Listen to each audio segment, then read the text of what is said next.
أنا كان قبض نبرة نمن ثاني قبض نمن قنتو وايش قبض ملء أما فكرة سيوتي أرجعني جرتمتي قويا أفريقي وين قوي تربان تقط وين شيء ما ترى في شيء نقاد كراماتي وفي قليت شو كراماتي وفي قليت نوماتي نوفي هرّا كفنته ريفوفي دكته أول لا تشو كنا فيو دربني دركبل لسه تقو ماتو مجيوتي ماتي مجيوتي الرب ماتي مجيوتي أما إيسا وين ما إيسا إبلو تشوس إيسا مالك أقولشوا قبل نيسونو بيه تاني مجانو في وان جروس نتهايمو وان سينغرغارو قبو سمو سينغرغار خلاص إيسا نوتيسو مكانا بربانا دراني سايا جناني كمبر بانوسو مكانا نوتي جتة نمات الرئيس جلقا ودرايو أنا مالي نما براهن دبسينا أدا أنا توان كابو سنتي غرغورا راكو كاجيرا سني مور كومنتي درجه شو قامات مو دو ودا جدي نامني توكو متا نامني باديا مو دبارا نان تو نيامو سوبو هيمبي سوبا هيمبي كان وان تي منون دمايو بين لبو باتاي لبو تلفتي دي زني بين والله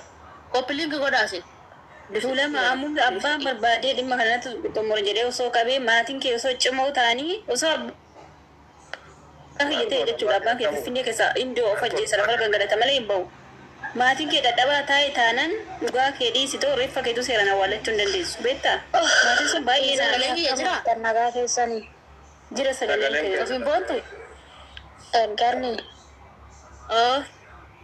mucaa lakkoofsa isaan qabdaa miti. Ani reenan dubbisaa please lammata liibii kanarratti baya kan waa'ee ishiin dubbanne itti naaf himi giiftuma ta'u waan asiin jedheef qaba. Ayyee haa dhufuutti lakkoofsaatis ni haa kennu dubbisuu warra barbaadan dubbisaa keessan lakkoofsa qunnama warra barbaadan qunnamaati gaafradhaa haa dhufuutu inni maxaa lamma Bayee jira bara argee jira bara ni jakiyyaan. maal agarta? Argee jira waan an argee mucaa saniin qofa tiktookii kanarratti waa'ee ishiin kaasan jedheen.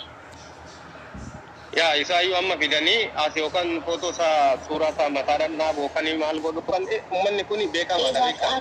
Akkan dhufnayyuu an waan an argu argadhe hin jira waan ta'eef mucaa sanii kan barbaanne dhugaa dhufa barbaanna oolatti jedhe.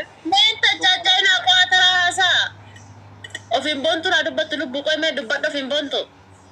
mucaa saliibii kanarratti waa'ee ishiin dubbatinii callisii jiran isa harka isaatiin fayyaa kennan waan an argadhe hin jira waan ta'eef hin barbaannu kanaa booda keessa naasofsiinna.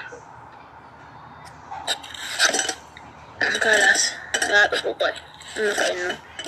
Itti sheeriin godina uummanni rukutamaan kun waan godhan beektu dhiisittiin fidin yaa ta'u achumatti itti mati dhaamsatti yatanatti minan dubbisaanis keessan naqee.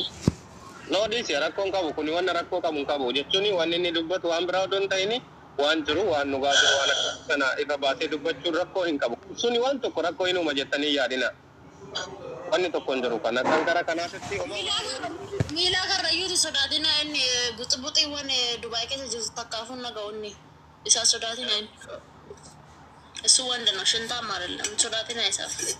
Garuu dhugaa micoota hawaa'ee lafatti isin harkaa hingatiin lafatti hingatiin dhugaashii rabbaa baasu dhiisaa mee haa dhufee dubbatu isin garuu jabaadha amma warri waa'ee ishii qabdanii jirtan keessattuu waa'ee ishii amma warri akka haarawaatitti warri qabdanii jirtan ofitti jabaadha ta'u waan godhuu qabdaan godhaa innis waan si jedhu. Yaaldu argiteeti. Maal sodaate ofiin boontu Dubaay keessatti barri biyya seerri jiru namni harkaan si tuquun jiru yoo haa ta'u fi keetiif kennite malee mucaatti osuma biyya ollaa irraa ta'e Siin jedhee barreessaa dhiisi waan baay'isan argitee guyyaa kana waliin ilaalaa ture isaan kaamaali waraqata natu ergee miti karaa keessaa garuu ana sarchi godhan naa ba'uu didee eegessidama mucaa argitee sababa lubbuun mucayyoo itti darbite argite. Dhiisimee dhufeen waa ibsu lubbuu obsa godhadhu kun. Dhufeen asirratti kana deesiif hin ibsu barbeen sheeriin siif godha. amma sababa odoo hin ta'in waan jiru innuyyuu waan dubbatu hin dubbata waan immoo karaa keessatti hin dubbatamu karuma keessatti hin dubbatama kun waan tokko rakkoon qabu maaliif isinitti fakkaate namoonni amma akkuma xiqqaate nama akkuma tokkoo fi dhibba tokko naannoo sana kan natti mul'achaatu jiru. By the way asu keessa kan dhugaa mucayyoo tana akka bahu namoonni baay'een kan gubatanii as jala jiran maatii wajjin jechuudha kan sirriitti gubatan baay'een as jala jiran akkasuma immoo kan dhugaa kana ukkaamsuudhaaf kan dhoksuudhaaf dubbiin gara namaatitti yookaan gara kootitti dhufti laata jedhee namni miliqsuudhaan immoo qophaa'ee jiru sin jira jechuudha akkasumatti waan baay'een taajjabe kan akka koo informationii qabu hin turre garuu guyyaa tokko gadi ba'ee dubbadheen beeku yeroo ana malee nama biraa hin dubbisinaa koodii kanaan na dubbisaa jedhanii erga maatii amansiisanii maatiidhaan alatti homaa godhuu waan hin danda'amneef hawaasni fuulamaallee harka keessaa galfachuu hin dandeenye nama kamuyyuu irraa ta'uwwanii namni tokko qofa akkana qubatti galfatee waan kana afarsaa ture jechuudha. Hawwaa tokko bu'aan buusin dubbii miliqsuudhaaf jechuudha. Kanarratti barumsa guddaa arganne.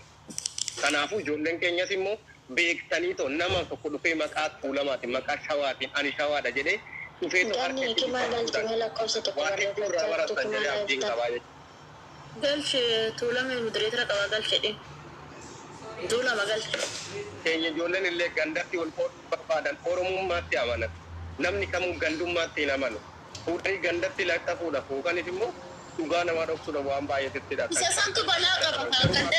Gandatti maxxansamu gandatti maxxansamu takkatti reeffi allaatti jaatti ba'etti.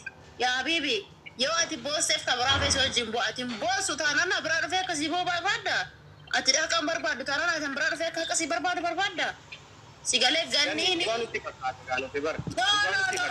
Asirraa kakachaa duubaan boolla nuu qotanii dhugaa mucoo tanaa awwaaluu jechuun qixa jiraa keenya qabanii boollatti nu dabalanitti fudhadhaan akka kootti jechaadha. Maaliif kana hidhee isinitti himuu hin danda'u. Dhugaa rabbiitiin isinitti hima. Inni kana godhe sun ganda bakka bu'eetii miti, amantaa bakka bu'eetii miti. Intalli tun gaafa lattee ijoollee kanatti maxxantu ganda bakka buutee miti, amantaa bakka buutee miti, of taateeti.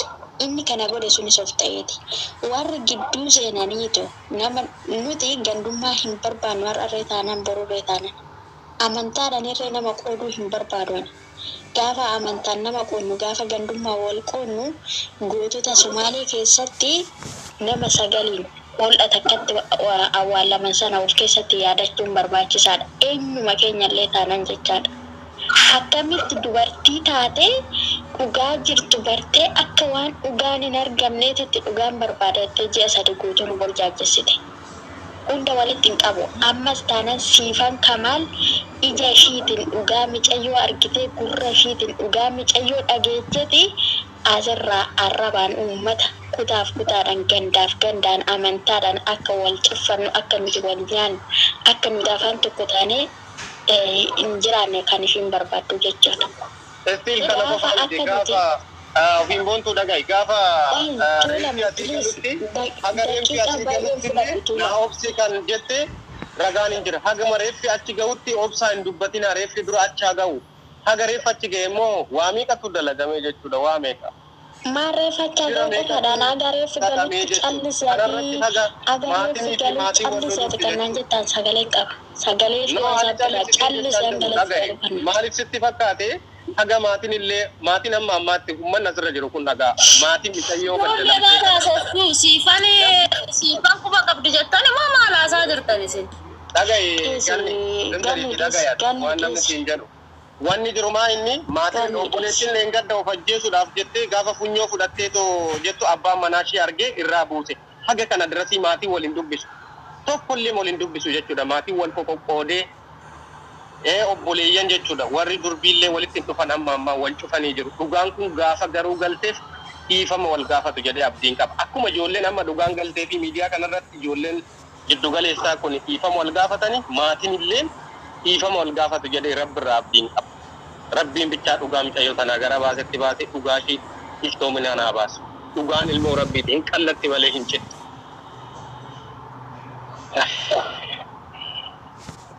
Gubanne. Keessan natti galuu didee barummat qophiliinki godhame siifan quba qabdi jecha jirtamu maal jecha jirta qophiliinki waraqata kana osoon argin jirti jettee addaate ganni waraqata kana argitee jirti ishiin waraqata nuti har'a argine sana waan ani har'a ija kootiin arge sana ishiin argitee jirti maaf ummataaf ifan goone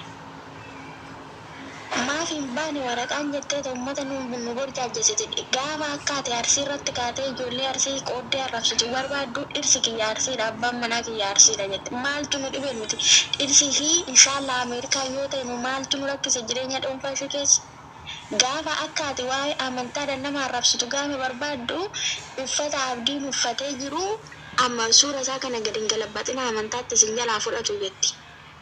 Akkaati shakkamtoota kana maqaa dhooftu akkaati suura isaanii baagiraawundi godhattee waa isaanii dubbattu hin barbaaddu. Kan ishiin barbaaddu maali? Ijoollee tuulamaatitti hirkisu.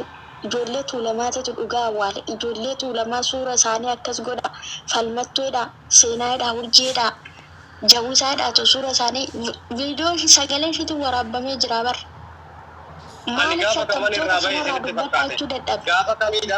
Gaafa maatiin dhugaa mishayyoo tana haa baatu jedhanii gaafa guddataa fakkeenyaa fi afaan ishiitiin guyyaa wayii 5,000 si ergee guyyaa wayii 7,000 si ergee guyyaa wayii birrii agasii si ergeetti maal godhi jettee ergiteef? Maal godhi jettee ergiteef? Maaliin naa godhi jetteen? Dhoksi dhugaa tanaa jetteen awwaali dhaqiite osoo hin qorachiisinii jetteen waan agareeffi galuu callisii ishii sun maal of keessaa qaba? Callisii ati agareeffi galuutti naan jette. Hin galee reeffi sun maaliif qoratamuu didi? Guddataan reeffi biyya gahee jennaan ishii malee nama biraa jalaa bilbila kaasaan turre. Waraqata reeffa wajjin gali naaf ergee guddee jennaaniin siifaniif ergee siifan biraa fudhadhuu naan jedhe. Hunduma isaa informationii namarraa fudhachuudha boon nama galchiti malee. Tuulama maa nama jala wantoota taate silaa daa'imman qabdu. Nan xumuradhaa qooyee moggaasaa. Ani nan bu'aa fani nan bu'aa dhaga'i naa obsida. Waan tokko waan takkan dubbadee tanan bu'a. Wanni sin beeku takkan gaa'e gaafa obboleetti. Beekaa mucaana.